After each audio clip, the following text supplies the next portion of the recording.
오늘 이 시간은 영적 광복절을 고대하며 라고 하는 예레미야서를 통한 말씀을 함께 나누도록 하겠습니다. 내일이 이제 광복 77주년이 되기도 하고요. 아윌고의 해오름 도전 60, 또 교회에서 하게 되는 이 8월의 성경 통독 내용이 예레미야서입니다. 그래서 이미 이제 읽고 계신 분들도 계실 것이고 또 다 읽으신 분들도 계시리라고 생각이 됩니다. 그래서 오늘 광복절에 즈음하여서 예레미야서를 통한 귀한 또 복음의 또 내용을 함께 나누도록 하겠습니다.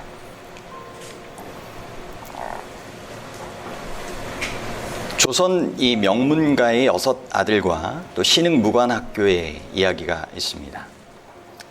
아버지는 이조 판사였고 작은 아버지는 영의정이었습니다.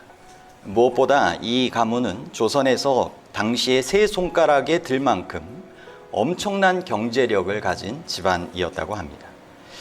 하지만 그 일본의 이 한반도를 이렇게 침략하려고 하는 그러한 또 시대에 조국을 되찾는 것이 이 대한민국 민족으로서, 국민으로서 또 해야 할 도리라고 생각하면서 형제들은 이 독립운동에 동참하기로 마음을 먹습니다. 이 국내에서 하는 독립운동의 한계를 느낀 형제들은 이 대대로 내려온 이 집안의 재산들을 처분하여서 이 만주로 떠나서 독립운동을 하기로 합니다. 형제가 처분한 이 가문의 그 경제적인 금액이 오늘날의 금액으로 환산하면 한 600억 정도 된다고 합니다. 모든 부귀영화를 포기하고 나라를 되찾겠다라고 하는 일념 하에 1920년 폐교될 때까지 3,500여 명의 독립군을 키워낸 학교가 바로 신흥무관학교인데, 이 가문이 세워서 청산리 대첩이라든지 봉오동 전투를 승리로 이끌며 독립운동에 크게 기여한 것입니다. 이 첫째인 이건영 씨는 상해에서 88세 노령으로 독립운동을 하시다가 돌아가셨고, 둘째 이석영 씨는 가장 많은 독립자금을 보냈지만 상해에서 굶주림에 시달리다 결국 아사하셨고, 셋째 이철영 씨는 신흥무관학교 교장을 맡아 일하다 병사하셨다고 하고요. 넷째 이회영 씨는 자식들을 양육할 수가 없어서 보육원에 맡기고 본인은 끼니를 정말 때우기가 힘들 만큼 가난에 시달리면서도 독립운동을 하다 일제의 잔인한 고문에 의하여 중국의 류순 감옥에서 순국했다고 합니다. 다섯째 이시영 씨는 이 대한민국 임시정부의 재무총장직을 맡았고, 조국으로 돌아와 신흥무관학교의 정신을 이어 신흥대학을 설립하고 1948년도 대한민국의 초대 부통령을 하셨다고 합니다. 여섯째 이호영 씨는 밀정을 처단하는 다물단 단원으로 활동하다 1933년 북경에서 가족들과 함께 행방불명이 되었다고 합니다.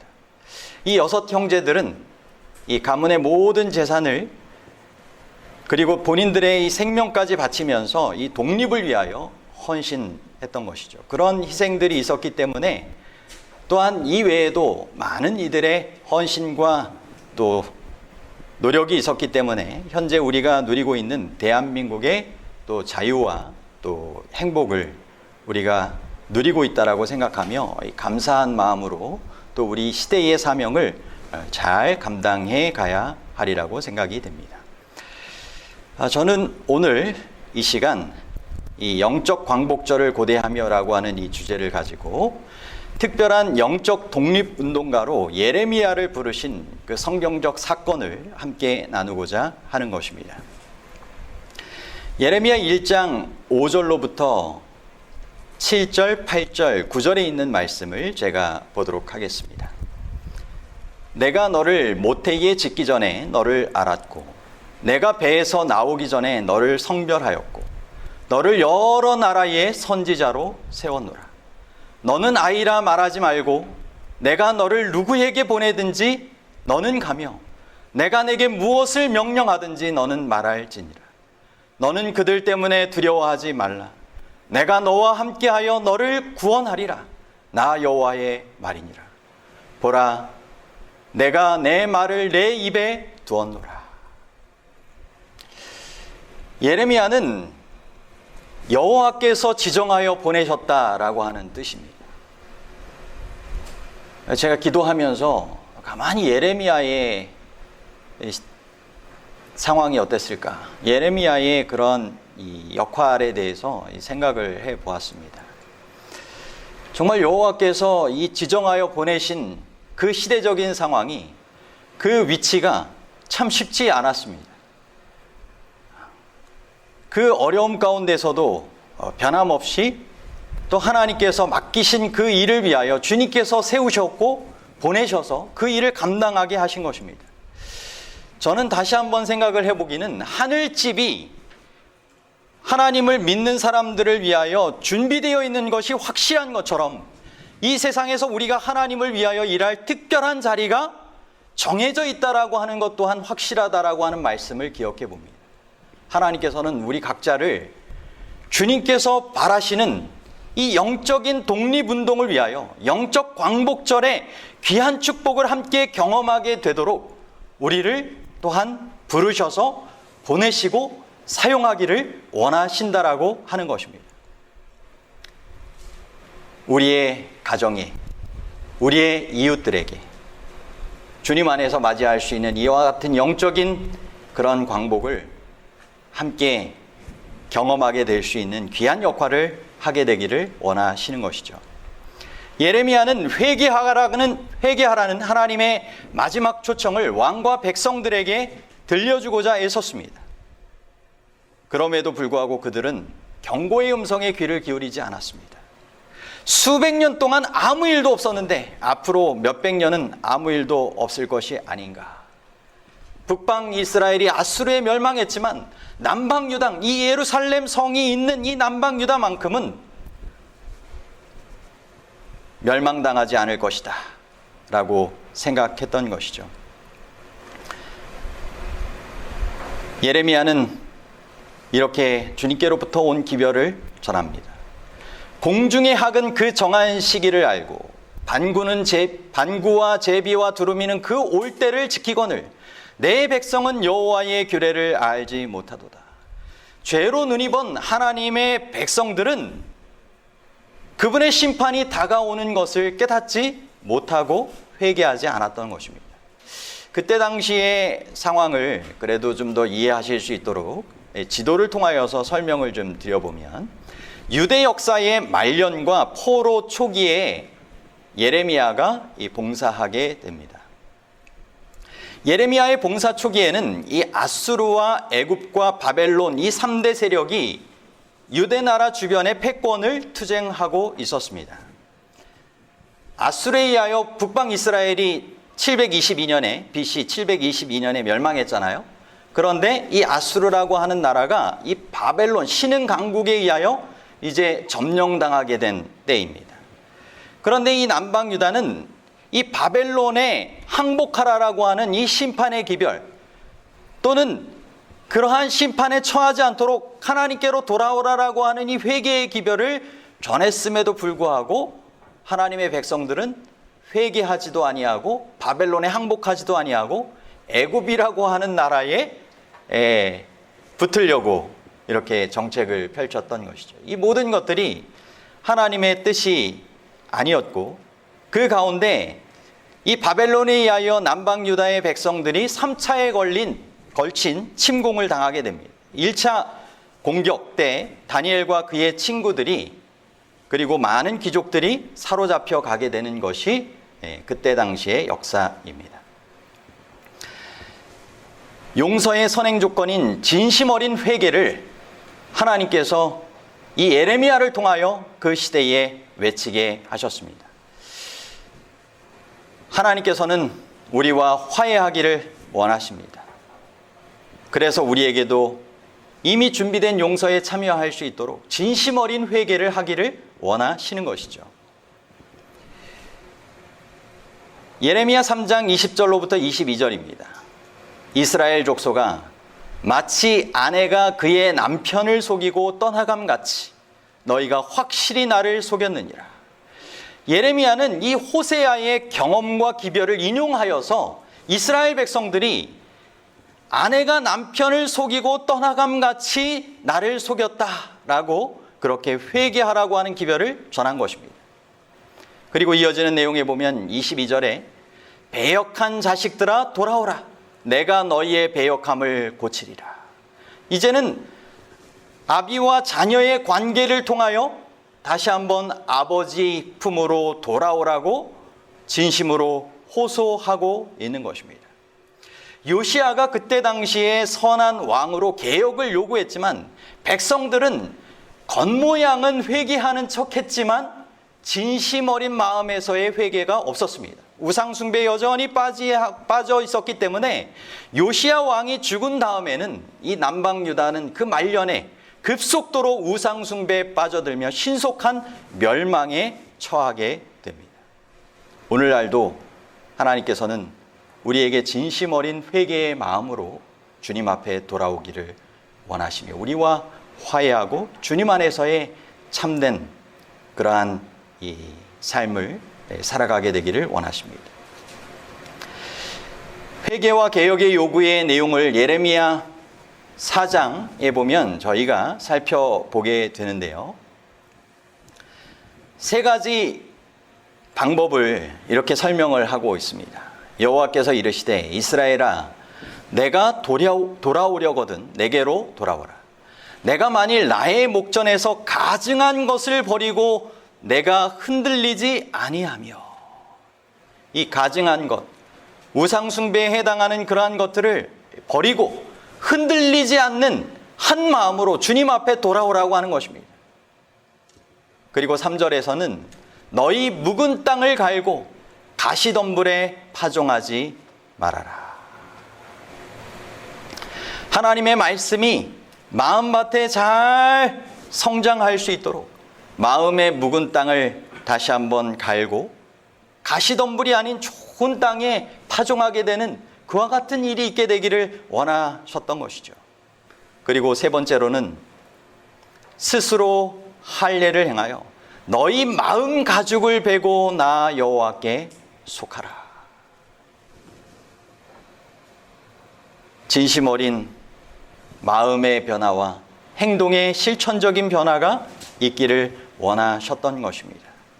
그러면서 호소하시기를 내 마음의 악을 씻어버리라. 그리하면 구원을 얻으리라. 내 악한 생각이 내 속에서 얼마나 오래 머물겠느냐. 여러분, 이 회개와 개혁의 요구를 주님께서 하실 때 그것을 정말 이룰 수 있는 삶이 될 수 있도록 변화되는 삶으로 인도해 주시도록 주님 앞에 구하며 나아갈 수 있는 우리가 되기를 간절히 바랍니다.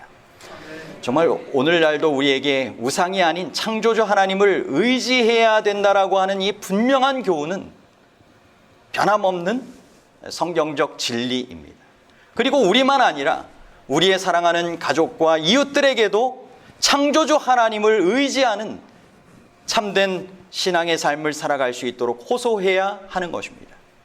예레미야 10장 3절, 5절, 10절, 11절 내용입니다. 여러 나라의 풍습은 헛된 것이니, 우상숭배하는 풍습을 얘기하는 것이죠. 살림에서 벤 나무요 기술공의 두 손이 도끼로 만든 것이라. 그것이 둥근 기둥 같아서 말도 못하며 걸어다니지도 못하므로 사람이 메어야 하느니라. 우상으로 섬기는 그러한 존재들이 이와 같은 존재라는 것입니다. 말도 못하고 걸어다니지도 못하고 사람이 메어야 하는 것입니다. 세워놓아야 하는 것이죠. 그것이 그들에게 화를 주거나 복을 주지 못하나니 너희는 두려워하지 말라 하셨느니라. 오직 여호와는 참 하나님이시요 살아계신 하나님이시요 영원한 왕이시라. 그 진노하심에 땅이 진동하며 그 분노하심을 이방이 능히 당하지 못하느니라. 너희는 이같이 그들에게 이르기를 천지를 짓지 아니한 신들은 땅 위에서 이 하늘에서 망하리라 하라. 아멘. 여러분, 오늘날도 살아계신 하나님께서 여전히 우리의 삶을 인도하기를 원하셔서 주님을 믿고 의지하라고 호소하고 계십니다. 하지만 우리 주변에 보면 창조주가 아닌, 정말 구속주가 아닌 우상에 여전히 의지하여 살아가는 이 많은 사람들을 보게 됩니다. 그들의 마음이 다시 한번 이 창조주께로 돌아올 수 있도록 예레미야와 같은 이 회개의 기별을 우리의 입술을 통하여, 삶을 통하여 또 증거할 수 있는 우리가 되어야 할 것입니다. 부조와 선지자 590쪽에는 오늘날도 고대 이스라엘이 경험한 것과 같은 참 마음에서 우러나오는 신앙의 부흥이 필요하다. 회개는 하나님께로 돌아가려고 하는 자들이 모두 내딛어야 할 첫 계단이다. 아무도 다른 사람을 위하여 이 일을 할 수 없다. 회개는 각자 해야 된다라고 하는 것이죠. 우리들은 각각 하나님 앞에 우리의 마음을 겸비하게 하고 우리들의 우상을 버려야 한다. 우리가 할 수 있는 일을 다 할 때에 주께서는 우리에게 당신의 구원을 나타내실 것이다. 아멘. 그러면서 우리가 회개해야 할 이스라엘 백성들에게도 있었던 죄악이 무엇이었는지를 이렇게 이야기를 하고 있습니다. 예루살렘아, 내 마음의 악을 씻어버리라. 그리하면 구원을 얻으리라. 내 마음의 생각이 내 속에서 얼마나 오래 머물겠느냐. 오늘날 세상에 만연하고 있는 죄는 이스라엘 백성에게 멸망을 가져온 바로 그 죄이다. 즉 하나님께 감사치 아니하고 기회와 축복을 등한히 여기고 하나님의 선물을 이기적으로 사용하는 죄로서 이 모든 것은 이스라엘 백성에게 하나님의 진노를 내리게 한 죄이다. 오늘날에도 이러한 죄들이 이 세상에 멸망을 가져오고 있다. 여러분, 오늘 우리에게도 이와 같은 일들이 해당되지 않기를 주님께서 바라시고 계십니다. 하나님께 감사하며 살아가게 되길 바랍니다. 정말 기회와 축복을 잘 활용하며 살아가시게 되길 바랍니다. 하나님께서 주신 선물을 이기적으로 사용하는 것이 아니라 정말 그 선물을 주신 분의 목적에 맞게 잘 나누며 살아갈 수 있는 우리가 되기를 주님께서 원하시는 것입니다. 다음으로는 회개하라고 그렇게 외쳤음에도 회개하지 않을 때 주님께서 이제는 강권하는 마음으로, 정말 애원하시는 그런 마음으로 예레미야에게 기별을 허락하여 주십니다. 정말 강권하시는 하나님의 마음을 예레미야가 전달받았던 것이죠. 그것이 바로 예레미야 20장 7절로부터 9절의 말씀입니다. 여호와여, 주께서 나를 권유하셨으므로 내가 그 권유를 받아싸우며 주께서 나보다 강하사 이기셨으므로 내가 조롱거리가 되니 사람마다 종일토록 나를 조롱하였나이다. 내가 말할 때마다 외치며 파멸과 멸망을 선포하므로 여호와의 말씀으로 말미암아 내가 종일토록 치욕과 모욕거리가 됨이니이다. 여러분, 이런 상황 가운데 정말 기별의 말씀을 전하기가 어려웠겠죠? 그런데도 변함없는 강권하여 주시는 정말 주님의 그 마음이 예레미야에게 전달되었던 것입니다. 그러므로 그가 외치기를 내가 다시는 여호와를 선포하지 아니하며 그의 이름으로 말하지 아니하리라 하면 나의 마음이 불붙는 것 같아서 골수에 사무치니 답답하여 견딜 수 없나이다. 아멘. 여러분, 마지막 이 시대를 통하여 주님께서 찾으시는 예레미야와 같은 사람이 필요하지 않을까요? 정말 주님의 그 답답해 하시는, 정말 강권하는 그 심정을 전달받아서 이렇게 외치지 않으면 마음이 불붙는 것 같아서 답답하여 견딜 수 없어 하는 그와 같은 주님의 심정이, 주님의 심장이 하나님의 백성들에게 있게 되기를 주님께서 원하실 것입니다. 선지자와 왕 457쪽 458쪽에는 선지자는 애원하며 말하기를 원하옵나니 내가 왕에게 고한 바 여호와의 목소리를 청종하소서. 그리하면 왕이 복을 받아 생명을 보존하리이다. 여러분, 하나님의 기별의 말씀을 거절하고 정말 구덩이에 던지고 또는 그 기별의 말씀을 정말 찢어가지고 불에 던지는 그와 같은 때에 정말 애원하며 전하는 것입니다. 이제라도 여호와의 그런 목소리를 청종하소서. 그리하면 왕이 복을 받아 생명을 보존하시리이다. 이와 같이 마지막 시간까지도 하나님께서는 당신의 정당한 요구에 복종하기를 선택하는 사람들에게 긍휼을 나타내시기를 기뻐하신다는 것을 밝히셨다. 주님의 긍휼은 끝까지, 정말 마지막 시간까지 우리에게 주어지는 것입니다. 만일 왕이 순종하기로 선택하였더라면 백성들의 생명을 건졌을 것이요 성읍은 대재화를 면했을 것이다. 여러분, 왕의 영향력이 있었던 것처럼 우리 각자의 그러한 영향력도 있다라고 하는 것을 기억해야 할 것입니다.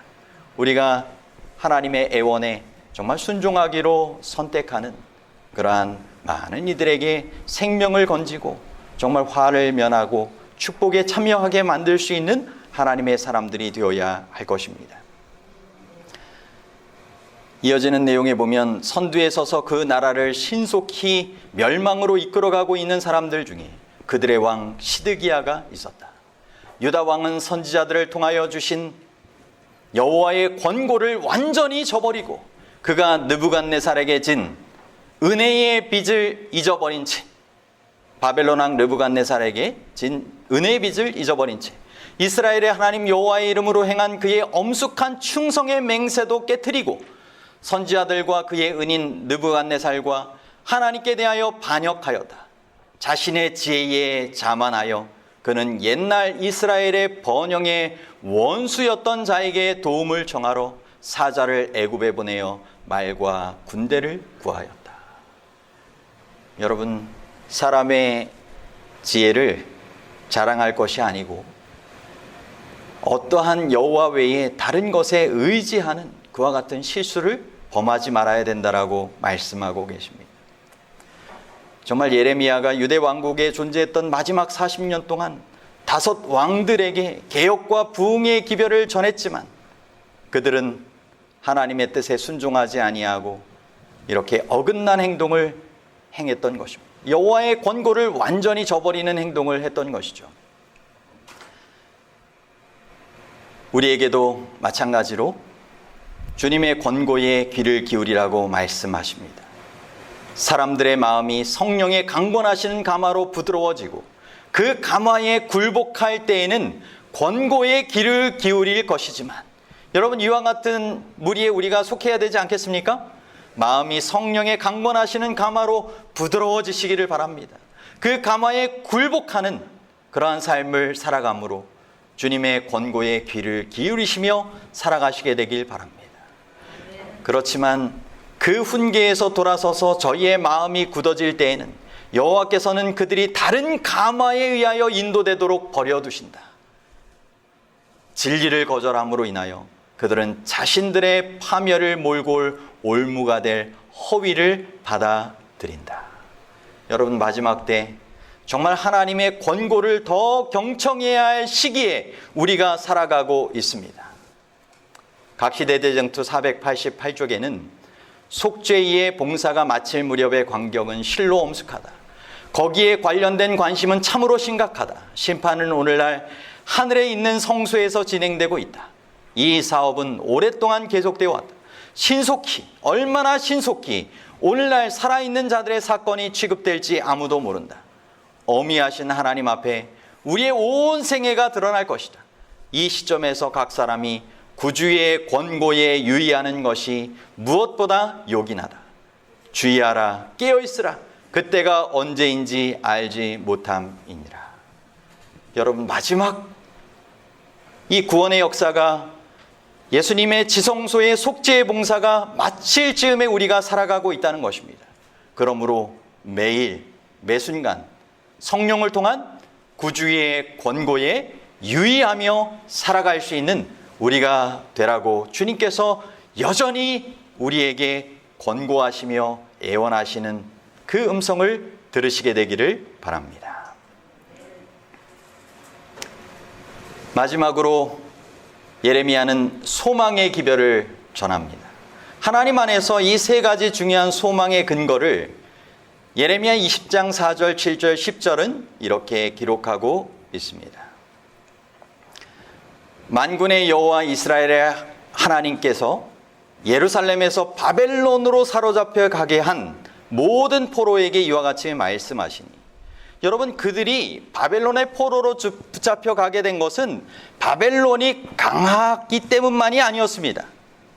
우연의 결과도 아니었습니다. 하나님의 섭리하심이 있었다라고 하는 것입니다. 7절에 너희는 내가 사로잡혀 가게 한 그 성읍의 평안을 구하고 그를 위하여 여호와께 기도하라. 이는 그 성읍이 평안함으로 너희도 평안할 것임이니라. 여러분, 포로로 붙잡혀 가게 한 그곳에서도 여호와의 일하시는 역사가 있기 때문에 그 성읍의 평안을 위하여 기도하라고 그렇게 선지자를 통하여 기별을 주셨던 것입니다. 그리고 무엇보다 세 번째 10절입니다. 여호와께서 이와 같이 말씀하시니라. 바벨론에서 70년이 차면 내가 너희를 돌보고 나의 선한 말을 너희에게 성취하여 너희를 이곳으로 돌아오게 하리라. 약속의 기간이 끝나면 머지않은 장래에 주님께서 포로의 생활을 끝내고 해방시켜 주실 것을 분명하게 약속하여 주셨던 것입니다. 그러므로 이 소망의 기별을 다니엘은 노령의 나이에 기억하고 그 연도를 계산하여 3주 동안이나 정말 금식하며 기도하는 그와 같은 일을 했던 것입니다. 사자굴에 들어가면서도 변함없이 기도하며 하나님의 백성들이 해방되어지는 가운데 하나님의 참 백성으로서의 삶을 다시 한번 회복하여 신실히 살아가게 될 것을 위하여 기도했던 것입니다. 특별히 예레미야가 행동으로 보여준 소망의 예증이 있습니다. 예레미야 32장 9절로부터 14절입니다. 내 숙부의 아들 하나멜의 아나돗에 있는 밭을 사는데, 예레미야가 이 아나돗 사람이죠. 그래서 그 친척의 그 땅을, 밭을 사라고 주님께서 말씀해 주신 것입니다. 은 17세겔을 달아주되 증서를 써서 봉인하고 증인을 세우고 은을 저울에 달아주고 법과 규례대로 봉인하고 봉인하지 아니한 매매 증서를 내가 가지고 나의 숙부의 아들 하나멜과 매매 증서의 인친 증인 앞과 시위대 뜰에 앉아있는 유다 모든 사람 앞에서 그 매매 증서를 마세야의 손자 네리야의 아들 바룩에게 붙이며 그들의 앞에서 바룩에게 명령하여 이르되, 만군의 여호와 이스라엘의 하나님께서 이와 같이 말씀하시기를 너는 이 증서 곧 봉인하고 인봉하지 않은 매매 증서를 가지고 토기에 담아 오랫동안 보존하게 하라. 여러분, 멸망해 가는 땅에 부동산을 처분해서 재산을 소유하는 것이 맞을 수도 있을 텐데 그런 것이 아니라 포로로 붙잡혀 가게 되지만 여전히 포로된 땅에 무엇을 사라는 것입니까? 땅을 사두라는 것입니다. 왜요? 다시 돌아오게 될 것이 확실하기 때문이라고 하는 것입니다. 이 모든 공공의 그러한 일들을 증서를 쓰고 정말 많은 증인들 앞에서 이 일을 하면서 그들에게 다시 한번 하나님의 뜻이 분명하게 성취될 것에 대한 확신을 그들에게 주기를 원하였던 것입니다. 여러분, 하나님은 실수하지 않으십니다. 여러분, 복음성가의 가사 가운데 하나님은 실수 않으심이라 이런 가사가 있습니다. 아버지의 길이 굽어 보이고 내 심장이 울렁이고 가슴 아파도 마음속에 여전히 기뻐하는 까닭은 하나님은 실수 않으십니다. 내가 세운 계획이 혹 빗나갈지 모르며 나의 희망 덧없이 쓰러질 수 있지만 나 여전히 인도하시는 주님을 신뢰하는 까닭은 주께서 내가 가야 할 길을 잘 아십니다. 어두운 밤 어둠이 깊어 날이 다시는 밝지 않을 것 같아 보여도 내 신앙 부여잡고 주님께 모든 건 맡기리니 하나님을 내가 믿음일세. 지금은 내가 볼 수 없는 것 너무 많아서 너무 멀리 가물가물 어른거려도 운명이여 오라 나 두려워 아니하리. 만사를 주님께 내어 맡기리. 차츰차츰 안개는 걷히고 하나님 지으신 빛이 뚜렷이 보이리라.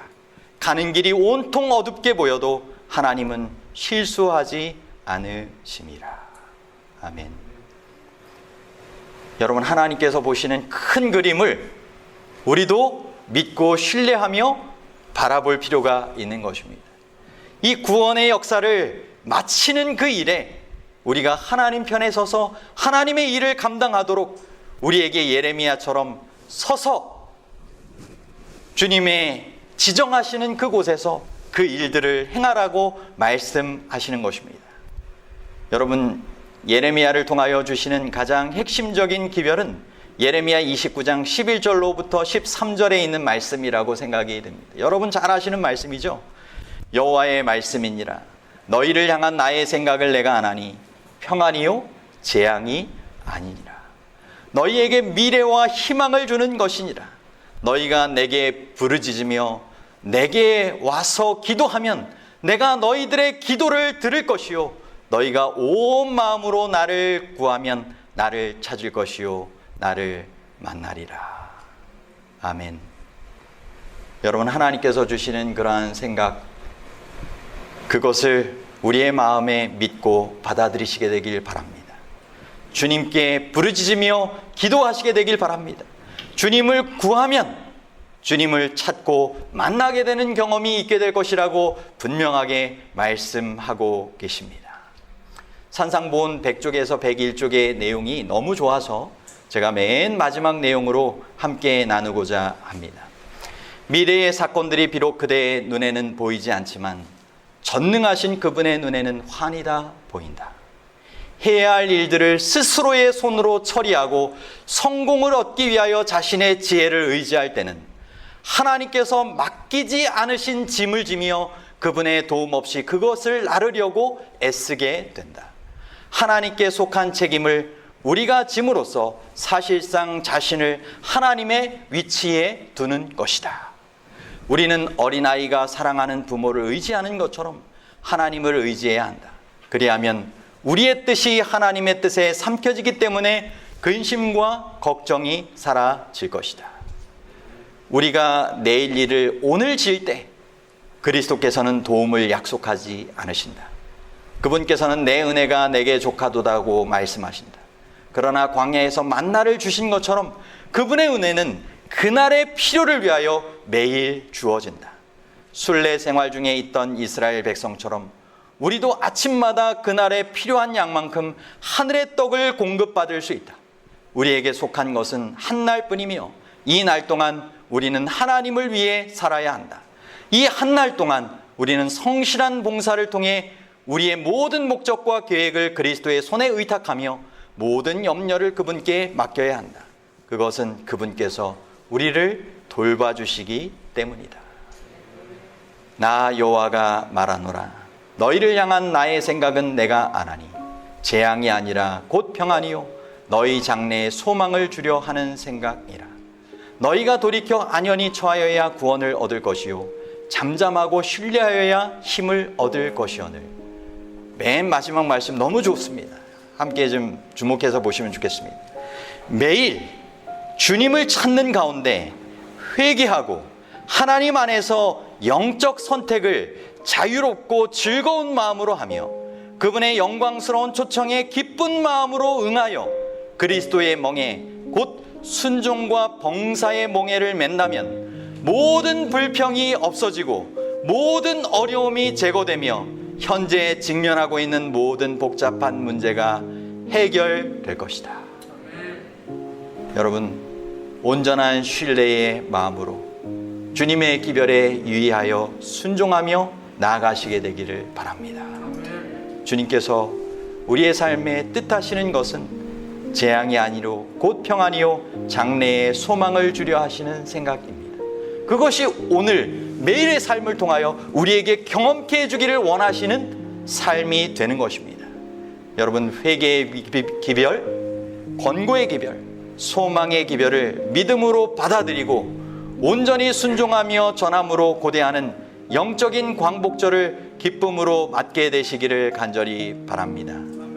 여러분, 매일 주님 안에서 이와 같은 이 광복을 경험하는 것이 이 작은 광복절을 맞이하는 그런 경험이 될 것입니다. 그리고 매 안식일 정말 주님께서 정말 우리를 위하여 이 사단과의 전쟁에서 대신 희생하시고 승리하시며 우리에게 승리를 보장하여 주시는 삶이 있는 것입니다.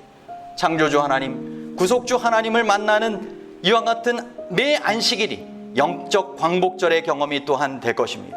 무엇보다 예수님께서 재림하셔서 우리를 하늘나라로 데려가시는 그날, 그리고 천년기 이후에 하늘 예루살렘 성이 우주의 수도로 새하늘과 새 땅으로 새로워진 이 지구에 내려오는 그날, 확실하고 분명하게 영적인 광복절이 온전히 이루어지게 될 것입니다. 여러분, 그날 그 자리에 기쁨으로 우리를 위하여 승리의 대장 되시는 우리 예수님 그 편에 함께 서서 정말 주님께서 마련하신 승리의 면류관을 함께 나눠 쓰고 선악간의 대쟁투에서 정말 최후의 승리자의 편에 굳게 설 수 있는 우리가 되기를 간절히 바랍니다. 그리고 정말 우리만 아니라 또 다른 이들이 그 자리에 설 수 있도록 예레미야의 심정으로, 예레미야의 기별을 오늘 이 시대에 우리가 처한 곳에서 주님께서 세우셔서 부르시는 그곳에서 회개의 기별, 권고의 기별, 소망의 기별을 전할 수 있는 우리가 되시기를 간절히 바라며 말씀을 마치도록 하겠습니다.